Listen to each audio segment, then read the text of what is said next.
So today is the 15th of November, and rain's coming in here, which we haven't had in a while, so it'll be good to wash things away.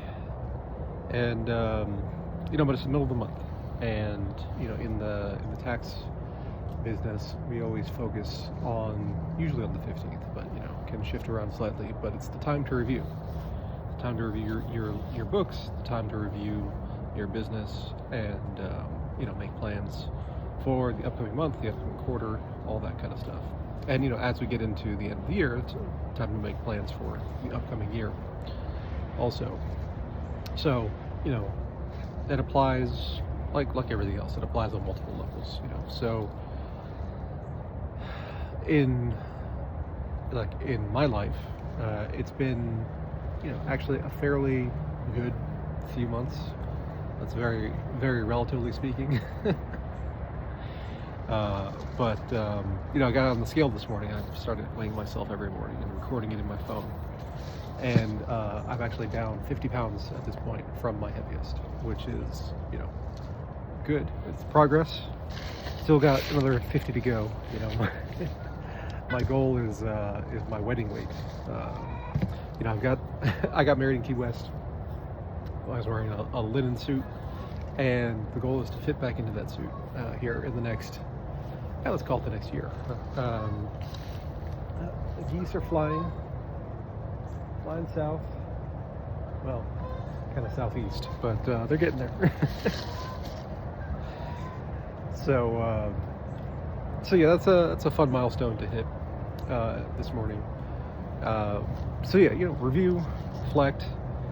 In the business world, we talk about working on your business. This is, I don't know if he invented the term or just popularized it, but Michael Gerber wrote a series of books called The E-Myth, and the E-Myth is E stands for entrepreneur, the entrepreneur myth, and it's a really great series of books that I highly recommend anybody who has any interest in business reading. There's, I think the original was E-Myth, then E-Myth Revisited, then E-Myth Mastery. I don't know, maybe there might be some after that, but those are kind of the three that were available, when I started my own real business journey. That was 15 years ago. But, maybe 20 at this point. A long time. You can tell by all the gray that's coming out in my beard here. So, although I'm skipping gray, I go straight to white. It's funny, when I first got into the tax business, I was clean shaven, and I started growing out a beard to make me look older, because, when people are dealing with money and finance and all that kind of stuff, they want older, more conservative, not necessarily more conservative, but just older, more experienced people that they trust more. And, it's understandable. Young people are dumb because they're inexperienced. As was I, when I was young and inexperienced. So I had kind of a baby face, just because of my skin, and then I started growing out the beard, and so now I don't need it anymore to look older. But I like it. I've always hated shaving. I never developed that callus on my face to make it more tolerable. But fortunately, beards have come back in fashion enough that I can get away with it. I remember when I was in college, we were going for interviews, and there were, I don't know if they were advisors or recruiters or what, but they basically said, if you wear a beard, it's not like you won't get hired, but you'll probably make like $10,000 less. So there was still a stigma at that point, and that was 2001, I guess I graduated. So that all seems to have gone by the wayside at this point. But pause, reflect, plan for the future. It's funny, so I was talking about the E-Myth, and just to close that loop, the E-Myth is the myth that just because you're good at doing something does not mean that you are good at running a business doing that thing. So, in Gerber's terminology, he talks about the technician and the entrepreneur. So the technician is the person doing the thing. So like, in my world, I do taxes. I'm a great technician. I've worked with a bunch of great technicians, and the running of the business though actually has nothing to do with doing the actual taxes. There's all the other things that go into running a business, like sales, marketing, finance. There's the fulfillment part that has to be done, personnel management, all that kind of stuff. And that's been an educational journey for myself, and I think something everybody needs to go through, if they go off on their own, whether it's freelance or more entrepreneurial, small business, that kind of thing. So yeah, I mean, that's all things that need to be done. The sun might be coming up above the clouds here in a minute.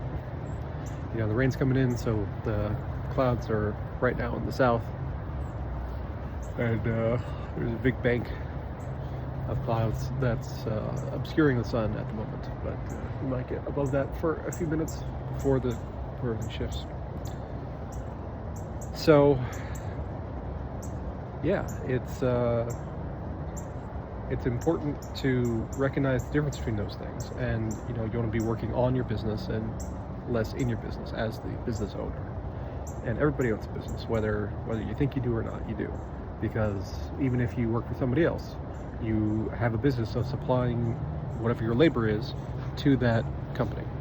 That's your biggest client, and you got to make sure that operations are good, sales and marketing continues, and in the employee context, that means that your employer is happy with you, basically. But yeah, everybody should be doing this, and like I said, just like everything else, everything is connected to everything. So work on your business, and you can take the middle of the month to do that abstraction. Review the past, figure out where you are, plan for the future, compare against your previous plans and see where you are. But it also applies to everything else. It applies to health, it applies to relationships, it applies to for me, parenting, just everything. So take the middle of the month, take the 15th or the 16th or the 18th or the 12th or whatever, and reflect on how October went, reflect on where you are today, and make a plan for the future, whether it's the next month, the next quarter, the next year, the next 10 years, whatever makes sense in your context. So Thanksgiving's coming up. I guess it's next week. Today's Wednesday. It'll be 8 days. It'll be next Thursday, and that's kicks off the real holiday season. That Thanksgiving, Christmas, New Year time, and so many people have a lot of problems during the holiday season. And there's multiple sources, right? So there's relationship things, either I'm unhappy in my relationship, or I don't have a relationship, or whatever. And it could be romantic, it could be with your parents, could be with your kids, could be just with friends. So and people go off the rails, right? With the holiday food, and they break their diets, and everybody says, okay, January 1, I'm gonna make my New Year's resolution. It's like, why wait? Make your resolution now. Sooner is better than later when it comes to changing things for the better, because better is better. That's fairly self-evident, I think. So for me, diet-wise, I've been much more on the keto carnivore. Many years ago, back when I fit into my wedding suit, I had a blog called the Primal Prepper. I'd gotten into Mark Sisson's Primal Blueprint stuff. And that was like the first popularization of keto. As I recall the book, he talks about the ketogenic diet, and he says it's not quite the same as Primal Blueprint, but it's close. And whether you're over or under a certain number of grams of carbohydrates per day. was really the only difference. But Sisson focused mostly on whole foods, and uh, just by the nature of whole foods, you are cutting out pretty much all of what I would call modern carbohydrates. Breads, flours, um, and all the good stuff that goes along with it. The high fructose corn syrups, because those just don't exist in regular food.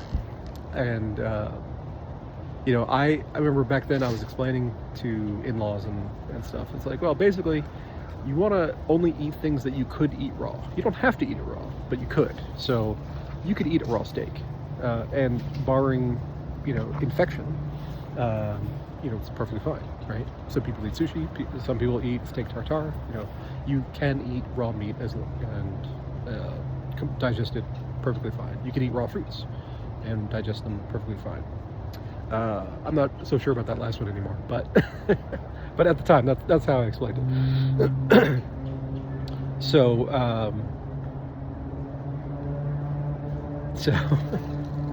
so yeah, I was Primal Blueprint.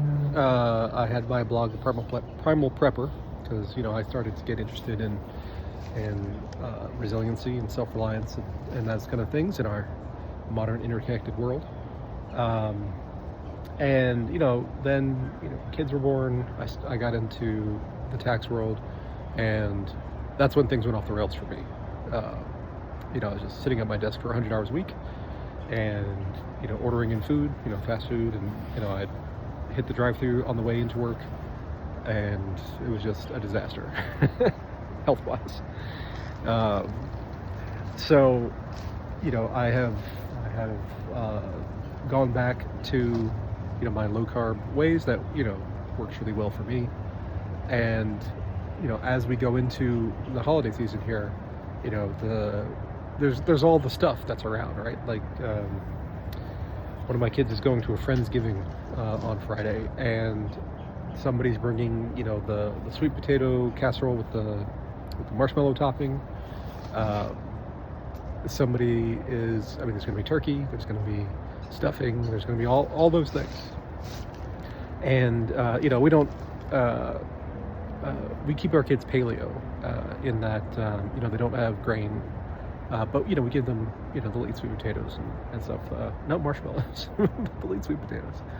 I got one picky eater and one not, so that's always a challenge also. But mostly they eat meats and some vegetables, and I think they eat too much applesauce, so that's a concern for me. But yeah, it's a very moderate kind of approach. But as we come into the holiday season, there's all those temptations around. With all the sweets, all the breads. For me, breads are good, but sweets are fantastic. It's funny. I've had these discussions with my wife, and her hope is that as we feed our kids and they grow up to be, compared to other American kids, they eat way less in terms of sugary stuff. They don't drink sugary drinks, they don't eat sugary cereals, they don't eat much added sugar at all. And so her hope is that when they go off on their own, and they will sure try all these options that they have available when they have more control over their own diets, that their taste buds will be biased in a way that makes the super sugary, salted items less appealing. And I'm skeptical about that. I think you could take a caveman from 100,000 years ago, bring him to modern day, give him Doritos and a Coke, and he will love it. Because it's just, those things are designed to appeal to the human palate, and to consume as much as possible. So it's I think we're just kind of stuck with the lifestyle modifications we have to have, in that we can control, like for me the big thing is like what comes into the house. If it's in the house already, it's hard for me to continually reject it, right? Because I was talking to my buddy Brandon the other week, and we were talking about how willpower is a there's a limited quantity you have in a day. So every decision that you make, takes that willpower a little bit down. So, and that applies to literally everything. It applies to what you pick out to wear in the morning. It applies to what you decide to eat. It applies to where and how you want to sit in your office or your living room or whatever.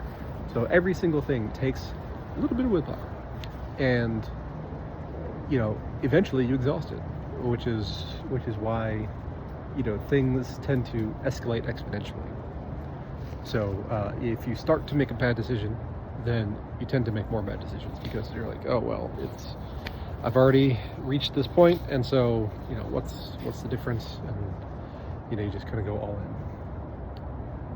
in. And so for me, my main strategy is to just keep things out of the house. And as we get into the holiday season, that's going to be more difficult. But it's important to keep it up, I think. I've been through many years where the holiday season comes and it's like, well, screw it, I'll just indulge in whatever I want to indulge in, and then I'll do my reset in the new year. And it's never really worked. There's all those, you'll see all those stories about how gym memberships get sold by the thousands come January 1st, but then by January 15th, January 20th, the gyms are empty again. So those kind of radical purge type sessions, just it's not sustainable, because you have to build systems to support yourself. And like you look at people like Steve Jobs and Mark Zuckerberg famously Steve Jobs is now passed away, obviously, but famously wore the same things all the time. Mark Zuckerberg has his hoodie thing. I remember many years ago, I guess I don't know if it was after he got married or after he had kids. I don't know if he has kids, actually, but he had been away from Facebook for a while. And he says, he puts up a post saying, hey, first day back to work, what should I wear? And it's a picture of his closet. It's all just hoodies, and they're all the same color. So that's an approach to minimize willpower drainage. And so Steve Jobs wore the turtleneck and the jeans, and what's her name? The Theranos lady, imitated that. I forget her name. I'm not sure if she's in jail yet or not. There was a whole back and forth thing with that a little while ago. But yeah, I mean, I think structuring your life in health and in wealth and in business and in family relations, putting as much on the positive trajectory automatically as possible is, I think, a great idea. So like what I'm wearing right now, I laid out last night, so I knew that I wake up, it's dark, I don't want to disturb my wife, so set out my clothes, and then I can just grab them and head out the door, basically, just go down into my office. Which maybe that's not the best decision, but I've been struggling a little bit on figuring out what to do. It's 4:30 in the morning, and I don't want to make noise because I don't want to wake anybody up, and I don't want to turn on lights. Again, don't want to ruin my morning calm, I guess. And then come 7:30, sun's up, I'm out here, I'm feeding chickens, talking to you, and so far that's working for me. But I might need to find a more optimal morning routine. So I don't know. Life is a ever-evolving project, and we do the best that we can. So as we get into the holiday season, I'm going to try to do the best that I can. I hope you guys do all the best that you can, and see you tomorrow.